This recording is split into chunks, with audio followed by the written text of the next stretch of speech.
So former Nairobi Governor Mike Sonko has a brand new political party. Now already I can hear the mamas. So what, Chris? Kwani umekosa topic leo, Chris? Ni nini?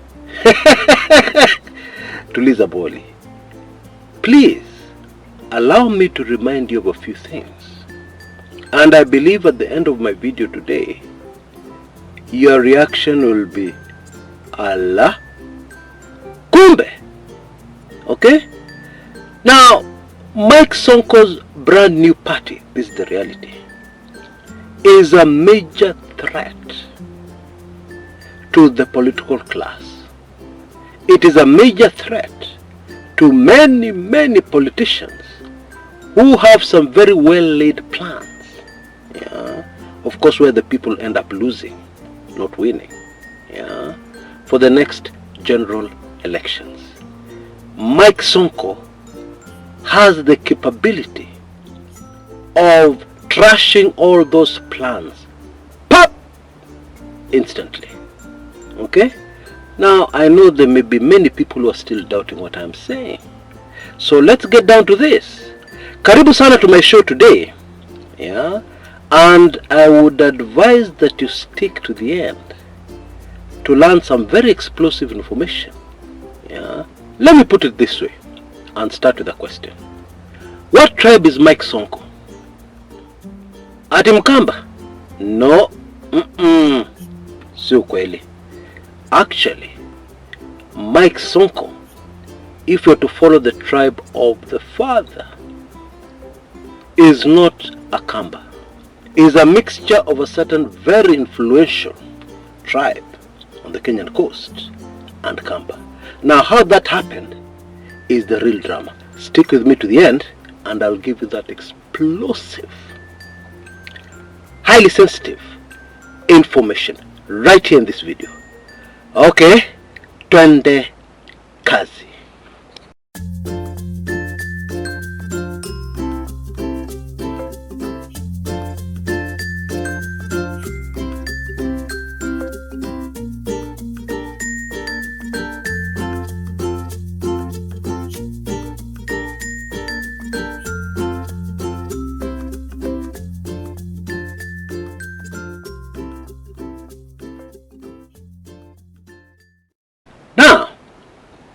How do you know that somebody is a threat politically?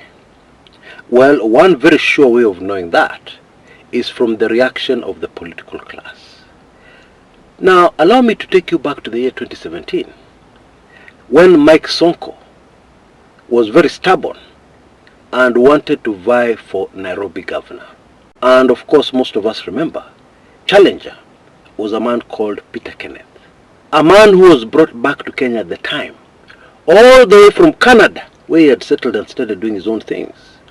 He had been brought back all the way to Kenya by people like David Murathe and Jubilee in order to deal with this Sonko political threat.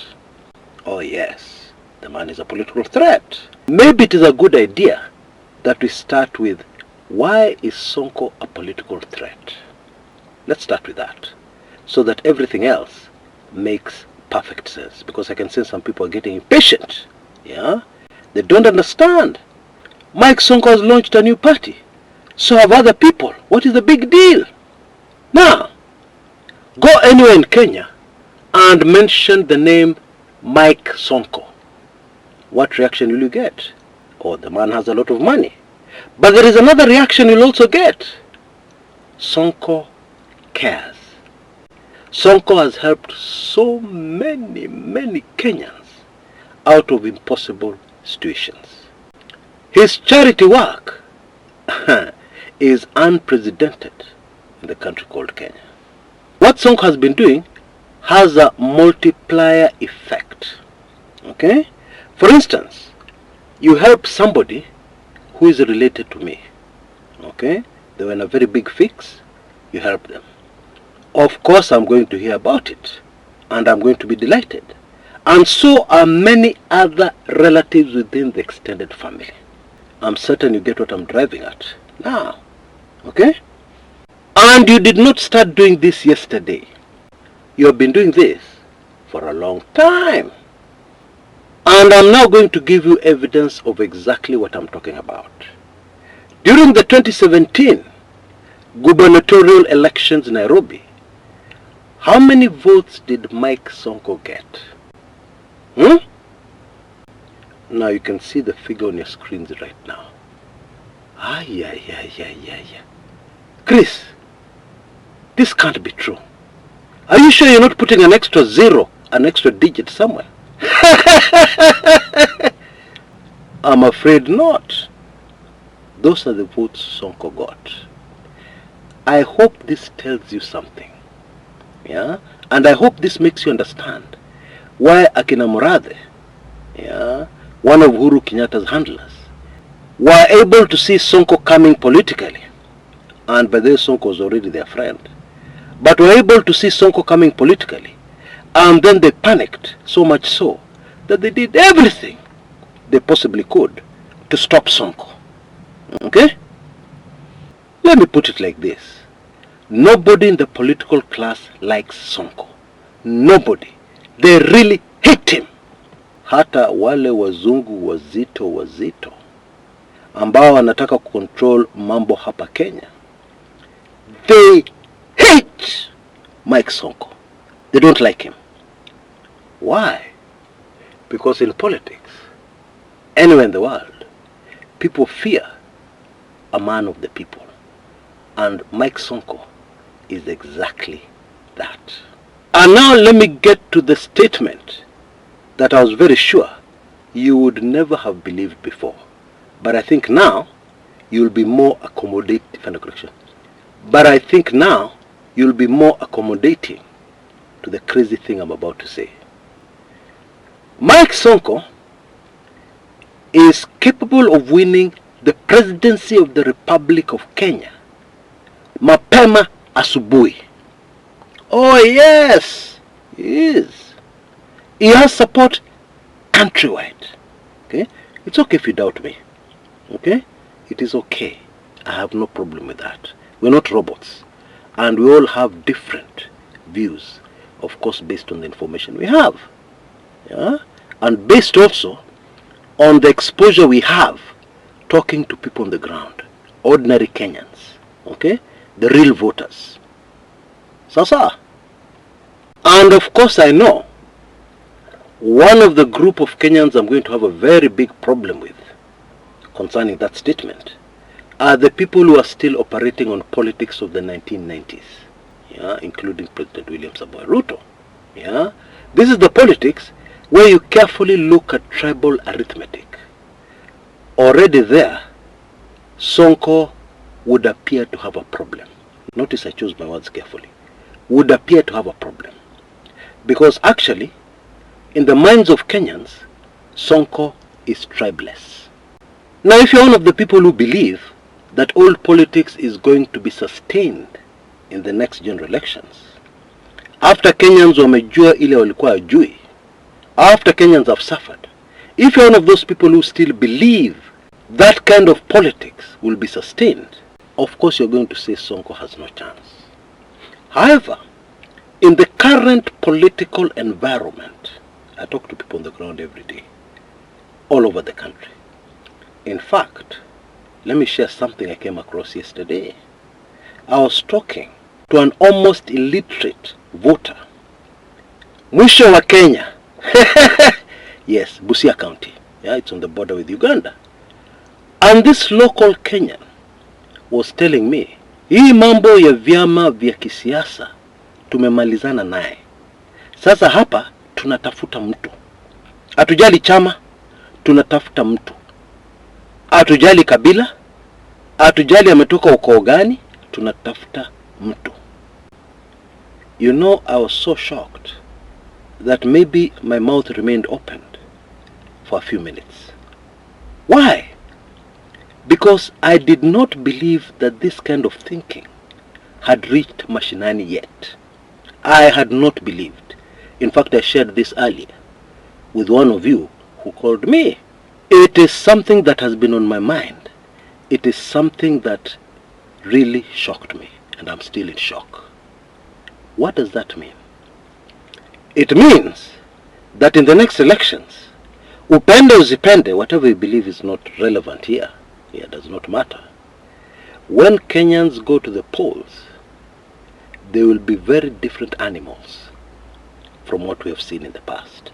And in my opinion, the fact that Sonko is tribeless in the eyes and minds and as per perception of Kenyans is going now to be an advantage, not a disadvantage. And with good reason.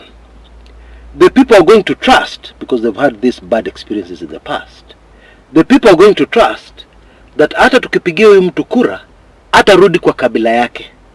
Because that is always the fear. This man is talking so nicely during campaigns. He's saying all Kenyans will benefit.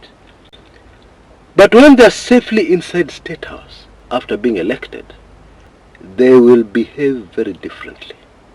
And they will start by appointing members of their tribes to key government positions, even to positions that are not key. And very suddenly, serikali itajaa kabila yao. Okay? So that is a huge, huge advantage, in my opinion, for Mike Sonko. And of course, there are those people who are very curious to understand what is Mike Sonko's real tribe. Okay? And as I've already said in the intro, I am going to give you that explosive information at the tail end of this video. Hold me to that promise. I will not let you down. Now, there is one other issue very disturbing that I'm sure a lot of you already know. Sonko cannot vie for the presidency. Why? Because he was impeached when he was governor of Nairobi. He was removed by impeachment. And when you're removed by impeachment, you cannot vie for any public office. Not even chairman of the cattle dip in the village. Yeah, if it is an elective public position.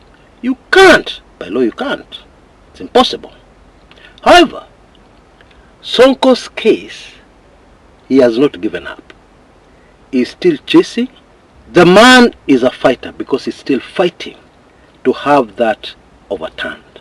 He has even gone to the East African Court of Appeal, yeah, which has pronounced itself, and he's going to use that judgment, yeah, to come back to the Supreme Court and other local courts to try and get that impeachment, yeah, which blocks him from vying for the presidency, overturned. However, that one still does not solve the problem, yeah, for those who fear the political threat called Mike Sonko. It doesn't solve the problem. Why?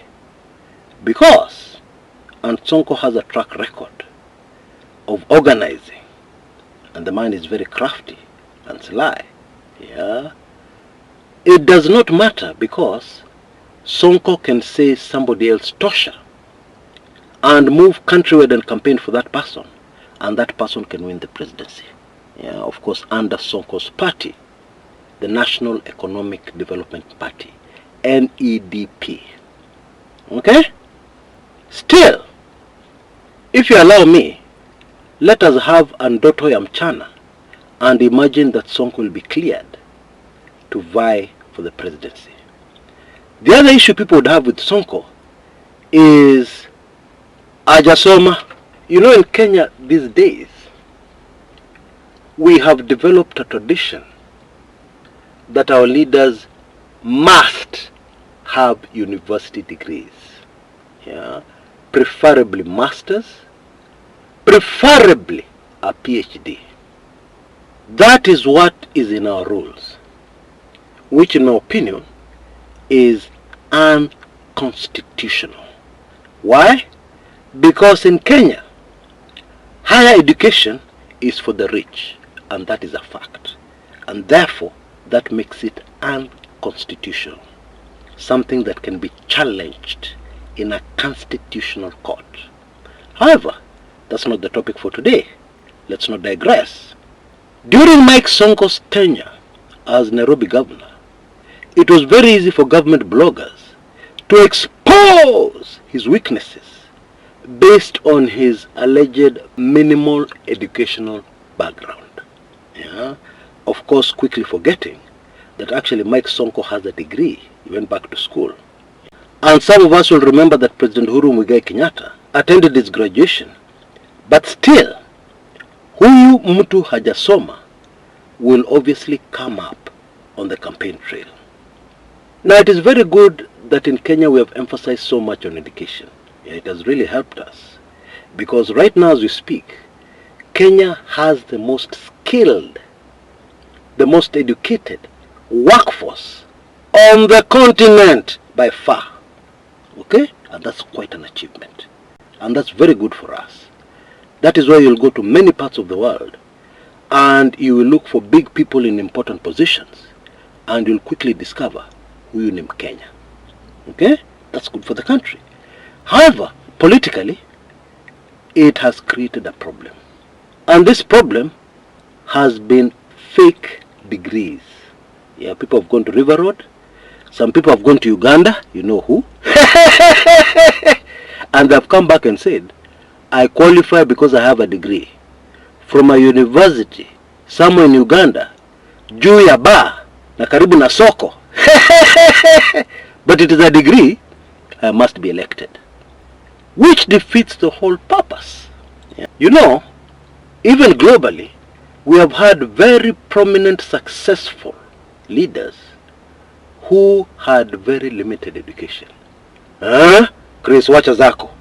Okay, let me give you a few examples of very famous people. I will omit the people who are less famous. Kwa sababu wako wengi. I'll omit the people who are less famous and focus on the most famous. Former United Kingdom Prime Minister John Major did not have a university degree. Has never, ever had a university degree. His formal education ended at the age of 16 and he went into insurance. Yeah, those people come around and they start their sales pitch with, you know, if you die today. Anyway, that is John Major's background. But he was a fairly successful British Prime Minister. There is yet another example, actually from the same country, that is going to shock most of us. Winston Churchill, that great wartime Prime Minister of the United Kingdom, yeah, the man who saved Britain, if you can put it like that, did not have a university degree. Ronald Reagan, one of the most successful American presidents, had a degree, but it was really a degree because it was from a very small, unknown community college, yeah, called something like Eureka. Niko na degree. Kutoka university gani? Eureka University. Sounds funny, doesn't it? But when you study Ronald Reagan's tenure as President of the United States of America, you will stop laughing. Bottom line, as a country, the time has come for us to remove this rule and instead focus more on the character of a man or a woman that we want to elect. Yeah, and we arrive at their character, not with stories ajaba, planted stories on social media, etc., etc., but by carefully examining their past. What have they done? How have they behaved in the past? Etc., etc. And so this was just a heads up, yeah, so that you don't take lightly this latest development in Kenyan politics that I think many have ignored and many think is a non-issue. Actually, it is a major issue. There are many people in the political class who are not happy. There are many people in the political class who are very worried. Indeed, if I was Mike Sonko, I would double and improve on my personal security. Now, as promised, the origins of Mike Sonko. Mike Sonko grew up in Likoni, Mombasa. This is just like a slum area, but it is the area of the coast I love most. In the past, I've lived in Likoni, Oh, I have so many wonderful memories of the place. Yeah, I love Likoni. And we know that his mom worked for a famous family in Mombasa. Okay? Let me put it like this. Yeah, let me cut to the chase. If somebody today did a DNA test on the current governor of Mombasa and did the same on Sonko, it would be a match. Please allow me to leave it there. Okay? And therefore, in my opinion, that makes Mike Sonko as tribeless as they come. Now, very quickly before I go, many of you faithful followers of this channel did not get an opportunity, over the offer we have during this season of giving to Chris Kumekucha. Okay? Benefit how? Benefit by getting the highly valued, highly treasured golden key. And so today I've been forced to come back again. Yeah, you can see the latest offer on your screens right now. And remember again, it is for a very short time. After you make your latest donation, this time minimum of 1,900 Kenya shillings, just shoot me an email and I will give you, wait for this one, permanent golden key membership. This is an amazing offer. Please hurry, and remember, this is to reward all those of you who are the real heroes and heroines in this channel, because they were supporting me when nobody knew who Kumekucha was. Huyo nani? Those days they were supporting me faithfully. Okay? And the channel is what it is today, and the Kumekucha Chris brand is what it is today because of these people's contributions. Siwezi kusahau. And therefore this is a lovely opportunity to hit two birds with just one stone. Please take full advantage of it. Take full advantage of this opportunity, remembering that it is ending within hours. So please move with speed. I believe within 48 hours or so it will be gone. Okay? And I don't think we'll do this again. So please move with speed. Until next time, this is Chris Kumekucha.